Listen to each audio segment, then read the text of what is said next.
People can debate on what the most important thing to discuss is, or what the most important thing in the world is. Because if you say it's freedom, that is on the top of the heap. But if you say it's freedom, someone better come along and say, yeah, you could have all the freedom you want, but if you don't have your health, what good is it? So it's all, health is like, if you want to live a good life, you want your body to be healthy. You want to be strong. You want to be you want to have your mental acuity. You want to be intelligent. So that's definitely at the top of the heap. But I would also say that freedom is at the top of the heap, because if you don't have freedom, what do you really have? If you're subject at every turn to the whims of some psychopath who wants to create a bill and turn it into a law and take more money and take away more of your rights and make you more insecure in your persons, houses, papers, and effects, then it diminishes the quality of life. It really does. So while I may have titled this, the most important thing, it's definitely at the top of the heap, and that's your freedom. But how do we get free? And how do we articulate to people? Because guys, let's face it, Samuel Adams is right. It's not the majority who will prevail. It's the irate and tireless minority who are keen on setting what? Brush fires of freedom in the minds of men. If the masses aren't free, you're not going to be free. If the thousands of people you live near in your community are not free, you're only as free as their minds. So what if we freed their minds?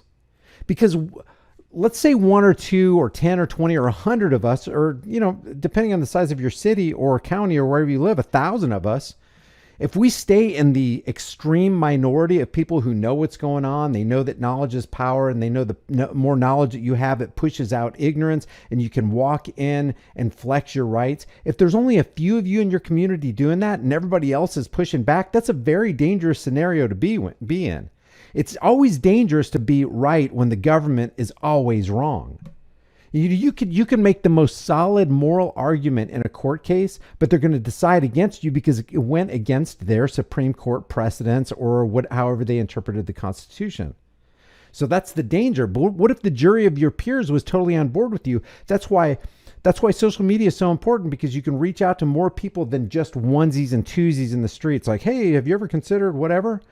Have you ever considered what we're about to talk about tonight? And I want to try to keep this as short as possible, because I want to make this video shareable. If you know somebody who could benefit from this information in this video that, and the things that we're about to talk about, please share it. That's the most important thing to do. You're only going to be as free as the minds of the people in your community. And you definitely want to unlock and free those minds. And one of the ways to do it is to talk to them and bring them down to humanity and ask a couple of the questions that we're going to ask tonight. And the questions that I've got right here come from this brochure from this guy from this website right here. One of my friends that I just got off the phone with him a couple minutes ago. His name is Corey, the name of his YouTube channel, and he's on Twitter, he's on Twitch and all that kind of stuff. And see, we were taught in our public fool indoctrination program, the 15,000 hour long indoctrination program called the public fool system, to not question authority, to do what the authority said, that the legislators and the bureaucrats and the politicians mean for us to be free and want to spread goodness. Well, nothing could be further from the truth. This educational brochure says you're not taught this knowledge. Knowledge is power. Freedom comes only from morality. So where does slavery come from? If freedom comes from morality, and freedom is like the pinnacle of morality, where does slavery come from? Slavery can only come from immorality, because every single one of us knows that slavery is wrong. To do something, to violate the will of another who doesn't want his will violated, is immoral. It's morally unacceptable, any shade of slavery. And you can't make the excuse of, well, how are we going to get all the cotton picked? The only way we're doing it right now is with slaves. How are we going to have these nice cottony soft clothes that we have on right now? Where are we going to get this cotton? How are we going to do it without slavery? Guess what? We found a way, and we were able to produce more cotton-based goods without slavery, because we had technology. We had people creating things like the cotton gin and all this stuff that cut out a whole lot of labor. But even if it didn't, even if production wouldn't go up, even if we knew production would go down, then we have to, you have to act on morality. It's like, but it's still wrong to have slaves. But look at all the benefits of slavery. I don't see anybody making that argument today. No, we got to bring slavery back because production dropped. Well, that would be immoral. That would be immoral. The law of freedom as morality. Here's the law of freedom. As morality increases, freedom increases. As morality declines, freedom declines. It's very simple. This is a brochure of common sense. Thomas Jefferson said, educate and inform the whole mass of people. They are the only sure reliance for the preservation of our liberties. So inform the people, because it doesn't matter about the few psychopaths at the top. That's not what should scare us. What should scare us is the masses who are going along with what the psychopaths say because it's easy or it's convenient or they feel like it's going to better their lives to pay attention to and vote in the psychopath.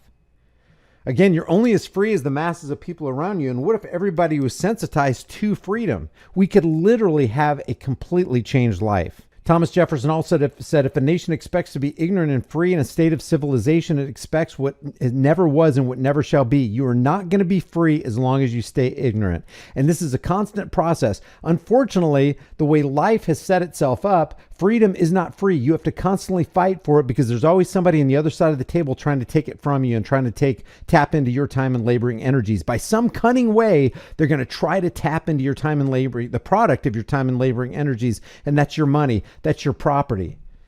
They want to take your time and they want to seize it for themselves. They want to take your freedom and they want to seize it for themselves so they can put you under their thumb. Socrates said that the only good is knowledge and the only evil is ignorance. So here are a couple things that you can ask people that you encounter if they are for government, if they are for politics, if they're still embroiled in the left versus right paradigm lie, if they still believe that, hey, without government, you'd have no roads, bridges, clean running water, public school system, Department of Energy. You couldn't have lights. You couldn't have anything without government. In other words, you can't have all these nice things without slavery because that's what government is. Government is slavery. The way it lives itself out, it is a man saying that they're better than you. They reserve for themselves the moral right. They truly believe it's a moral right to rule you. And on the other side of that, they believe you have the moral obligation to obey their rulership or, in their minds, be rightly punished.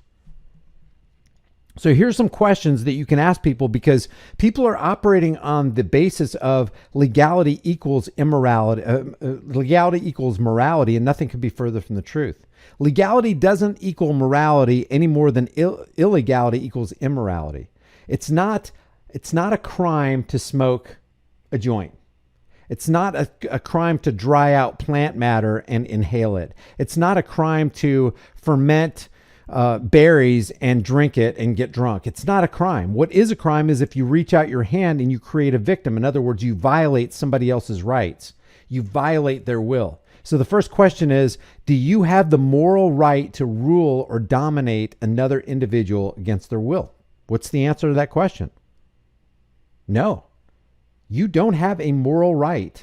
You have no right to dominate another individual. Why? Only one reason. Not because you have a holy book, not because you subscribe to a creed, not because you're a part of a religion, not because you think you're a good person. All you have to do is ask yourself a question. Would I want to be dominated against my will? And the answer is, if you're sane and you're not a liar, is no, I don't want to be dominated against my will by another person. So I won't go do any dominating myself. Number two, does anyone have the moral right to rule or dominate you if you don't want them to rule or dominate you? We know the answer to that question. Matter of fact, you just answer these yourself. Number three, does anyone have a legitimately higher claim over your life and property than you? We constantly say this. One of the things that's not in this is it ever right to be the initiator of unjust force and violence on somebody who hasn't done anything wrong, is peaceful, is innocent? We know the answer to that question. It's never right to initiate unjust force. Is it ever right to use force against another person in self-defense purposes? If you're trying to defend yourself or somebody else who's innocent, of course. The non-aggression principle does not mean that you're not aggressive against some attacking assailant. Number four, do you have a legitimately higher claim over the life and property of another? Do you? Do you have a legitimate right? Number five, do you have a legitimate right to steal your neighbor's stuff? Does your neighbor have the legitimate right to steal your stuff? If you don't have the right to steal from or harm another person, can you confer that right that you don't have onto another person or group? Think politics, think voting.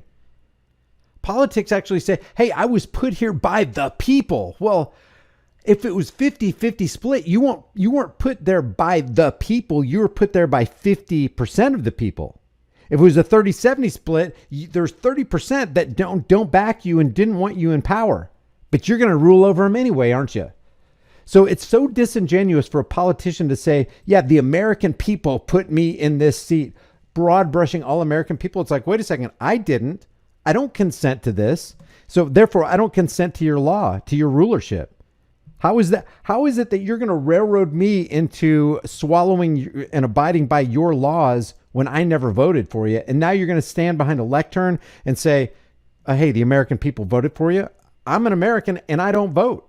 So I didn't put you into office. Therefore, I'm not subject, or I shouldn't be subject to your laws and edicts and arbitrary commands. But that's what politics is. That's what politics does.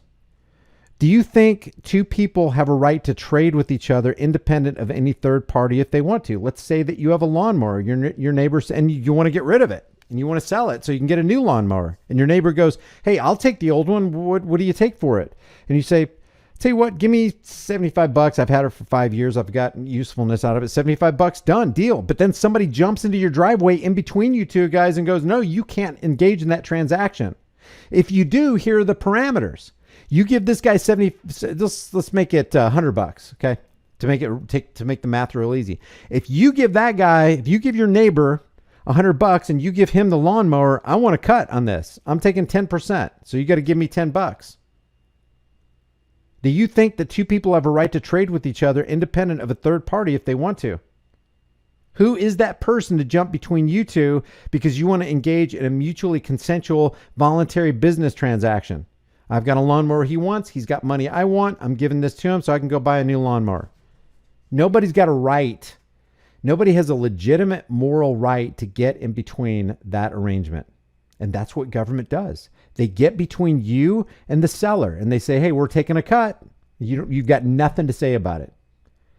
And then they justify their tax, their theft, and they call it taxation.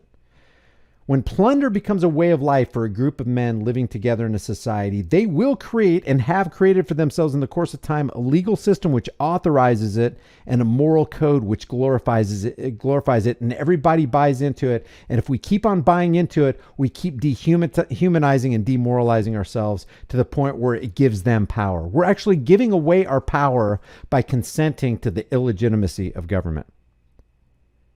Can you limit slavery or violence if it's seen by everyone as legitimate? If everybody sees immorality as legitimate, does that make it legitimate? Does that make it somehow moral? Should that be accepted by the masses? If you're the 1% or the 0.5% or the 0.25% who speaks out against everything that's wrong with the world, that's truly wrong and immoral, does that make you wrong because you're not in the 99.75%? No. Truth is truth, right is right, wrong is wrong. It doesn't matter who believes it. A lie is still a lie, even if everybody believes it, and the truth is still the truth, even if nobody believes it. That's the beauty about truth. You can stand on it. It's dangerous to stand on it when the empire of lies despises the truth. Truth will always be treason in the empire of lies. Number 3, if stealing 100% of the product of someone's labor is slavery, do you agree with that? Is stealing 100% of the product of somebody's labor, is that slavery? The answer is obviously yes. They worked for it, you stole it, and they can say nothing about it, and they have no power to overcome you. That's frickin' the definition of slavery. If that's slavery, if taking 100% of somebody's product of their labor is slavery, then what percent is not slavery? 1%, 0.5%, 0.3%? Any percent of slavery is still slavery. Nobody's going, well, I'll tell you what, I know we have slaves on the plantation. Let's just free 1% of them and let the other 99% stay on the plantations. Nobody's saying that. Let's accept 1% slavery. Nobody in their right mind is going to stand behind any lectern and say that. Listen to what Frederick Douglass said. To make a content slave, says Frederick Douglass, you must make a thoughtless one. It is necessary to darken his moral and mental vision and, as far as possible, to annihilate his power of reason. Kind of remind you of any time frame in history? Like now? He must be able to detect no inconsistencies in slavery. The man that takes his earnings must be able to convince him that he has a perfect right to do so. And that's what we've been taught by the schools. That's what we've been taught by our public school indoctrination program, that it's perfectly right. As long as government does it, it's not slavery. As long as the agents of government do it, it's not theft. It's not criminality because they have a badge, a uniform, a gun, come with the authority of the state. Immorality ceases to be immorality when the officials and the authorities do it. That's what we've been taught. That's literally, you try pulling somebody over. You put blue lights in your dashboard and you pull somebody over and you give them a hard time and you start harassing them and you start pulling them out of the car and you start threatening them and you put them in a headlock and you take zip ties and tie them behind their back and you throw them into your car, you kidnap them and throw them into your basement, and you see how society treats you. But when cops do the exact same thing, somehow it's not immorality. Somehow it's not evil because they're wearing a uniform and they're wearing a clown suit and a shiny Cracker Jacks badge. It must not depend on mere force. The slave must know no higher law than his master's will. Don't question it. Don't question authority. The whole relationship must not only demonstrate to his mind its necessity. Remember what William Pitt the Younger said. Necessity is the plea for every infringement of human freedoms. It's the argument of tyrants. It's the creed of slaves. What is the argument of tyrants and the creed of slaves? Oh, necessity dictates that you give up some of your freedoms and you let people steal your wealth because it's necessary. Oh my gosh, we got to keep America safe. This is for the general welfare. We're going to trample your freedoms because it's good for everybody. That's the necessity. So it says the whole relationship must not only demonstrate to his mind its necessity, but its absolute rightfulness. The slave has to be convinced in his mind that what the slave master is doing is right and everybody's going along with it. And why am I going to kick against the goads here? Why am I going to rock the boat? I'm like odd man out here. I'm only the 0.5% among 99.5% of the people who are going along with this. So obviously I'm wrong and they are right, because the opposite of a right is a wrong. That's why they call them individual rights. Why? Because they're right. It's just, it's fair, it's natural. But the opposite of a right is a wrong. And that is what the state, the government, excels at, in putting, just pressuring you with wrong, threatening you with wrong, coercing you with wrong, and with theft, and with the threat of murder and violence and brutality. So that's the first part of this. We're trying to develop a community of people who are sensitized to the truth and to morality, because freedom is moral, slavery is immoral. Can we prevent another World War II? Democide is the top source of unnatural death. Democide is known as death by government. And they slaughter masses of people in the name of keeping them safe. 133 million deaths pre-20th century and 262 million deaths in the 20th century, for a total of 395 million. And this does not include people who died in all the wars. Doesn't include the combatants killed in the 350 plus wars between governments since 1800, or the 40 plus million international and civil war combatant deaths in the 20th century. The number of people killed by their own governments in the 20th century was more than 4.5 times greater than the number killed by non-governmental murders, which raises the question of whether government should be counted more as a source of security or as a source of danger. And here's another Frederick Douglass quote that I'm going to expand here. I really, really like it. Politics will never define our rights or our freedoms. A right, any action which does not cause harm or steal. This is morality. No victim, no crime. You have not committed a crime if you've not left a victim. If you haven't stolen from somebody, if you haven't harmed them, if you haven't damaged their property and refused to pay for it, then you don't have a crime. You can't commit a crime against the state because the state is committing crimes against you. It'd be like saying, hey, you committed a crime against the carjacker. You interfered with his profession of carjacking cars. Nobody would ever say that. Nobody in their right mind would ever say that. Rights, freedoms, liberty, or life or property. You have the right to take any action which does not cause harm, violate another's rights. And that's the initiation of force that we were talking about, because the non-aggression principle does not exclude or does not address proper violence, just violence. That is, somebody's trying to attack you, somebody's trying to attack somebody you love, somebody's trying to attack an innocent person, and you see it and you intervene and you come with violence of your own to put down the aggressor. That is not wrong. That's actually the pinnacle of morality as well. There's no such thing as the delegation of wrong as rights come from nature. I like how they put that. So here's the Frederick Douglass quote. The morality of the act I dispose of as follows. I am myself, you are yourself. This is all common sense stuff. We are two distinct persons, equal persons. What you are, I am. You are a man, and so am I. God created both and made us separate beings. I am not by nature bond to you, nor you to me. Nature does not make your existence depend upon me, nor mine to depend upon yours. I cannot walk upon your legs, nor can you upon mine. I cannot breathe for you, nor you for me. I must breathe for myself and you for yourself. We are distinct persons and are each equally provided with faculties necessary to our individual existence. In leaving you, I took nothing but what belonged to me and in no way lessened your means for obtaining an honest living. Your faculties remain yours and mine became useful to their rightful owner. I therefore see no wrong in any part of the transaction.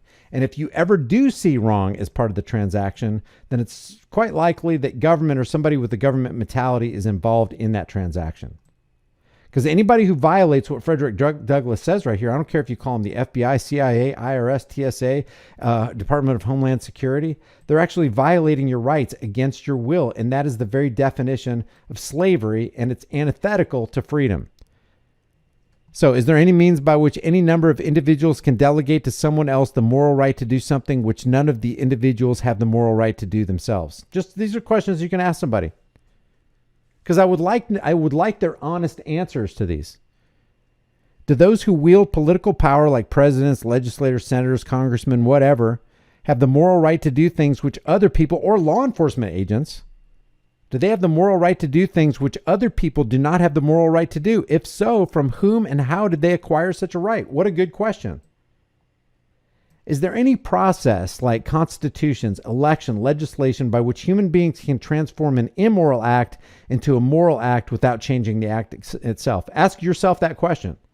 These are questions that I'm sure that most of the American public and the public at large in the world community, whatever you want to call it, have even asked themselves or even considered.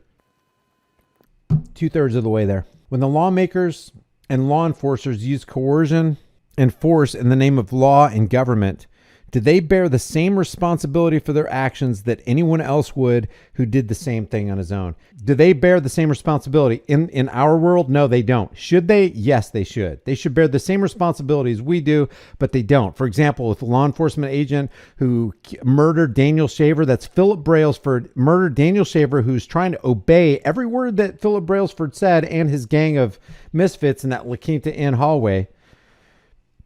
Did he have the right to take Daniel Shaver's life? No. What if it was somebody other than a cop that did it? Then he would get the book thrown at him, no doubt. But did Philip Brailsford go to jail? No, he got acquitted. He murdered a man who's trying to obey his commands in cold blood on camera, and Philip Brailsford was acquitted. Why? Because he has something called qualified immunity. He was scared for his life. An unarmed man quivering and partially inebriated in a hallway of the La Quinta Inn scared Philip Brailsford, and he felt like he had to pull the trigger because his life was in jeopardy, he says. It's nonsense. It's qualified immunity. If you use that excuse in a court of law, you're not going to get off like Philip Brailsford did. You're not going to get a lessened sentence like Amber Geiger did, having shot Botham Jean in his own home, thinking it was her apartment. And just the myriad of examples of people who got choked out, stabbed, heads bashed in, kicked in by a government functionary, shot to death like a dog, or had the dog sicked on them. When there's a conflict between an individual's own moral conscience and the commands of a political authority, is the individual morally obligated to do what he personally views as wrong in order to obey the law? It's this whole, hey, I'm just following orders.